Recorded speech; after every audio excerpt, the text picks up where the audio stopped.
The movie starts in Jefferson Middle School of California in 1965, where the students are attending an English class. The teacher, Mr. Stephen Simon, pairs a student named Andrew Andy Nichol with the school's most infamous outcast, Stanley Big G Miners, for an end-of-term assignment project. Sporting bushy orange hair, a head too big for his lean and tall body, and ears too huge for his head, Stanley has been the subject of ridicule since grade school.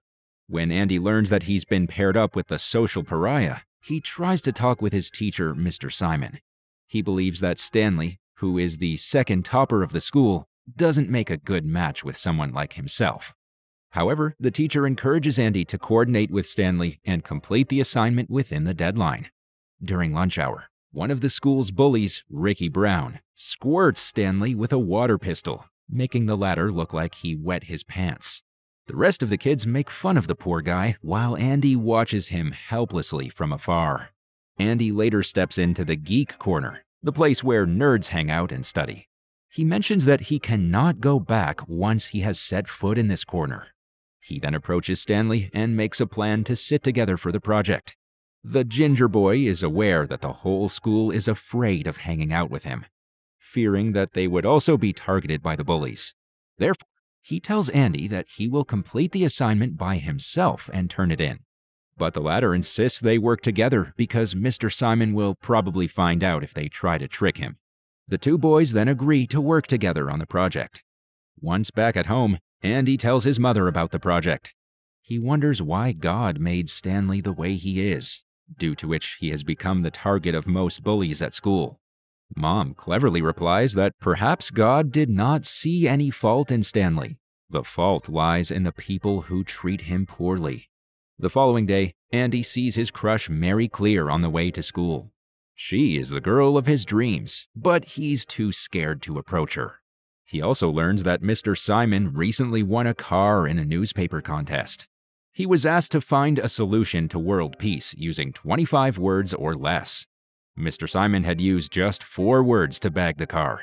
That is, human dignity plus compassion equals peace.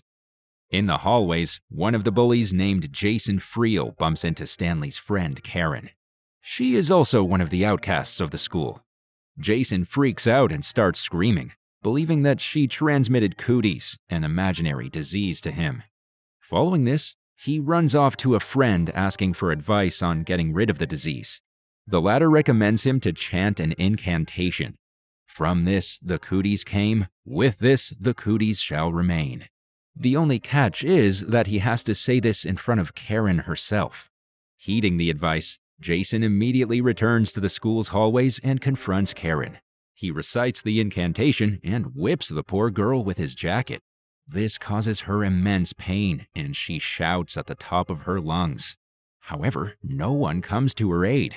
Later, Mr. Simon learns about the incident, which makes him very angry. It turns out Karen sustained several cuts on her body due to Jason's jacket zipper. As a result, the bully is suspended for a couple of days. Cut to the next scene. Andy rides his bicycle and drops newspapers in his neighborhood as part-time work. He goes by Mary's house and pretends to have dropped the papers in the backyard instead of the porch so that he can sneak up on his long-term crush. Just then, Mary and her father show up at the door, prompting Andy to awkwardly apologize for the deed and leave. Andy also volunteers at the school's office, where he learns that Stanley has signed up for the upcoming talent show.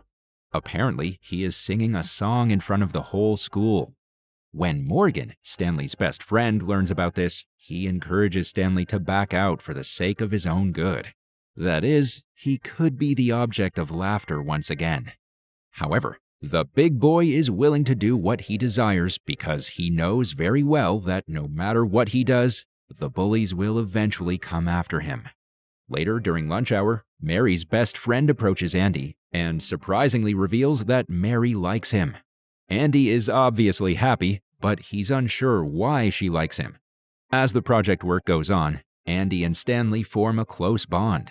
One day, Jason returns from his suspension and overhears the school's rumor monger claiming that Mr. Simon is homosexual. This is massive news, as being anything other than straight in this age is considered a crime. Jason soon spreads the news to his parents, which enrages them. They believe that Mr. Simon should leave his job ASAP. In the next scene, Dad goes to the school principal to ask if the rumor is true. The principal believes it's just a made-up lie to defame Mr. Simon. She even notes that Mr. Simon has been married and then widowed for years.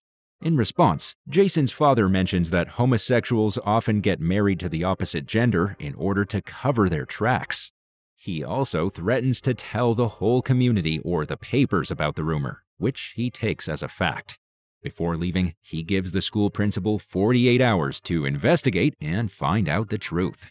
Following this, the principal, who claims to have much respect for Mr. Simon, confronts him about the ongoing gossip. The teacher says that being a homosexual should not change his job. Mr. Simon does not confirm nor deny that he's a homosexual, but he refuses to compromise who or what he is for the likes of Jason Friel or his parents. In the meantime, Andy is planning to take Mary to a spot named Steady, where teens usually make out. He also gets an ID bracelet for her as a gift. Unfortunately, the school's bully and Mary's ex-boyfriend, Ricky Brown, catches wind of this and gets enraged. He confronts Andy and threatens to kill him if he goes anywhere near Mary. He even goes so far as to punch him in the stomach. But before he can cause any more damage, Stanley arrives at the scene and stands up for his friend. Ricky finally leaves after Andy promises to stay away from Mary. However, he forgets about his truce as soon as he sees the girl of his dreams. He later asks Mary if she wants to go steady, giving her the ID bracelet. She gladly accepts his proposal and tells him to meet her after school at 3 o'clock.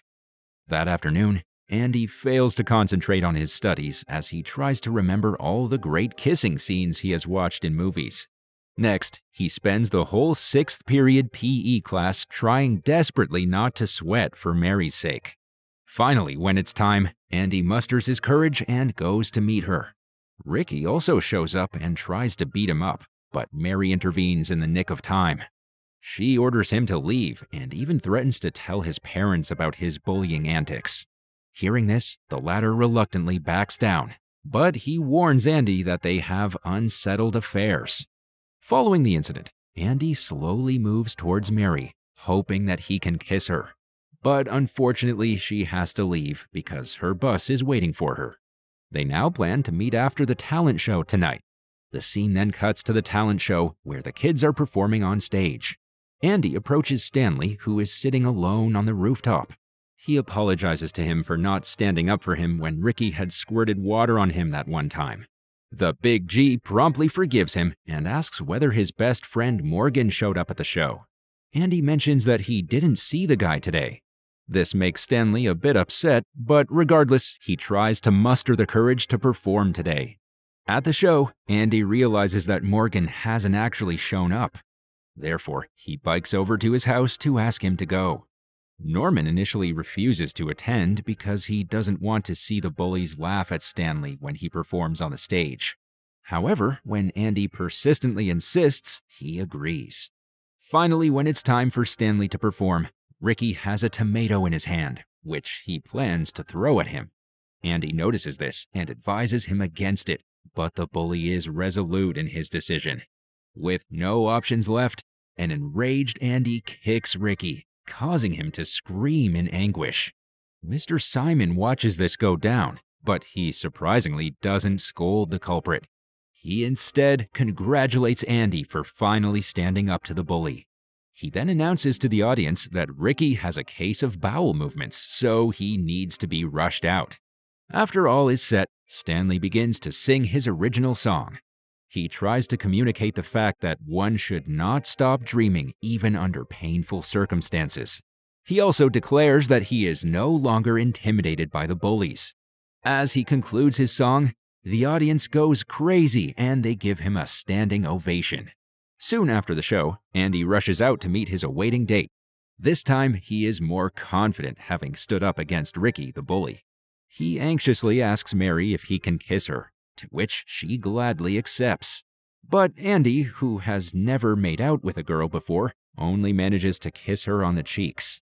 Fortunately, Mary figures it out and decides to teach him. The two then engage in a romantic makeout session. Fast forward to the last day of summer break, Mr. Simon sadly announces to the class that he is moving to Florida. He claims that his time at this school were the best days of his life. The students are shattered by the news, but they have no choice but to support him. As for Andy and Mary's relationship, they've been together for 5 whole weeks. Before dismissing the class, Mr. Simon hands over to Andy and Stanley their assignment project. He mentions that he's very proud to have students like them. Andy tries to stop him from leaving the school, but Mr. Simon's mind is set. The following day, Andy goes over to Mr. Simon's house to have one last conversation with him. He's curious as to why Mr. Simon assigned him with Stanley in the first place. In response, the teacher says that life is about timing, opportunities, and choices. It was an opportunity at the right time for a young man like Andy to make the right choice. In the final scene of the movie, Andy mentions that he and Stanley lost touch when Stanley moved away in their sophomore year in high school. Currently, Andy is a writer, and with his pen, he can create a world where brave men like Stanley are glorified as the standard by which we all measure ourselves. A world where the equation human dignity plus compassion equals peace. The end credit shows the yearbook of the school, letting us know that Andy has now been married for 32 years, the longest relationship since the 5 weeks with Mary. He has 2 beautiful daughters. Stanley dedicated his life to helping underprivileged children. Then, one day, he won $41 million on a lotto ticket and married Karen.